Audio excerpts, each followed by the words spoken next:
কি করছো? এই তো সোনা রান্না করছি। তুমি কি করছো? আমি হ্যাঁ, তুমি। আমি এই চান করলাম, চান করে এলাম তোমার কাছে। আচ্ছা, আজকে কি রান্না হলো মা? এই যে দেখো এখনো হয়নি, হবে। এই যে এখানে আছে, নিয়ে এসে দেখাও। এখানে আছে বাঁধাকপি, শাক ভাজা হবে।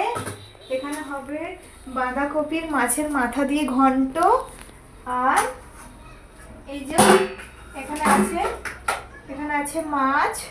এখানে মাছের কারি হবে। আর ডাল হয়ে গেছে, ভাত হয়ে গেছে। সবজিগুলো শুধু হবে। আর তুমি কি করছো? পড়া হয়ে গেছে তোমার? এই মাত্র করলাম মা। আচ্ছা, এই মাত্র করলে? ও, এই যে আমার সোনা আমার ভিডিও ধরে দিচ্ছে।